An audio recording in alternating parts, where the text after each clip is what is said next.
Greetings to all. Dear children, in this video, I will begin with History, chapter Traders, Kings and Pilgrims. In this chapter, you will learn about traders, kingdoms along the coasts, Silk Route, the spread of Buddhism, pilgrims, and beginning of Bhakti. First topic is how to find out about trade and traders. The fine pottery were found from several archaeological sites throughout the subcontinent. These potteries were carried by traders from the places they were made to sell them at other places. South India was famous for gold, pepper, and precious stones. In the Roman Empire, pepper was valued so much that it was known as black gold. So traders carried many of these goods to Rome in ships across the sea and by land in caravans. Several sea routes were explored by traders, and some of these followed the coasts. There were others across the Arabian Sea and the Bay of Bengal, where sailors took advantage of the monsoon winds to cross the seas more quickly. New kingdoms along the coasts.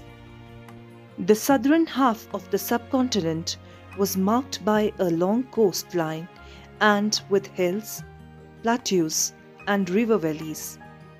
Kaveri was the most fertile amongst the river valleys. Chiefs and kings became rich and powerful who controlled the river valleys and the coasts. Sangam poems mention the Movendar, a Tamil word meaning three chiefs, used for the head of three ruling families, the Cholas, Cheras, and Pandyas, who became powerful in South India around 2300 years ago. Each of the three chiefs had two centers of power, one inland and one on the coasts. Among the 6 cities, 2 were important: Puhar or Kaveri Patnam, the port of the Cholas, and Madurai, the capital of the Pandyas. Instead of regular taxes, the chiefs demanded and received gifts from the people. They used to go on military expeditions to collect tribute from neighboring areas. Many poets' compositions were found in the Sangam collection, who were awarded precious stones, gold, horses, elephants, chariots, and fine cloth. Around 200 years later, a dynasty known as the Satavahanas became powerful in western India. The most important ruler of the Satavahanas was Gautami Putra Shri Satkarni. He and other Satavahana rulers were known as Lords of Dakshinpath, means the route leading to the south, which was also used as a name for the entire southern region. Next topic is the story of the Silk Route. The process of making silk was very complicated.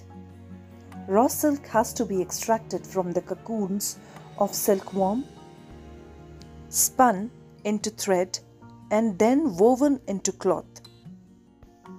China first invented the technique of making silk.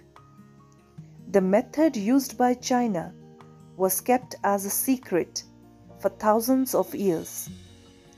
People from China who went to distant lands on foot, horseback, and on camel carried silk with them. The paths they followed came to be known as the Silk Route. Some kings tried to control large portions of the route.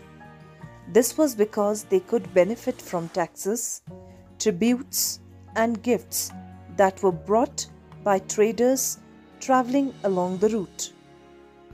The best known of the rulers who controlled the Silk Route were the Kushanas. The two major centers of powers were Peshawar and Mathura. Taxila was also included in their kingdom. During their rule, a branch of the Silk Route extended from Central Asia down to the seaports at the mouth of the river Indus, from where silk was shipped westwards to the Roman Empire. The Kushanas were amongst the earliest rulers of the subcontinent to issue gold coins. These were used by traders along the Silk Route. Thanks for watching this video. God bless.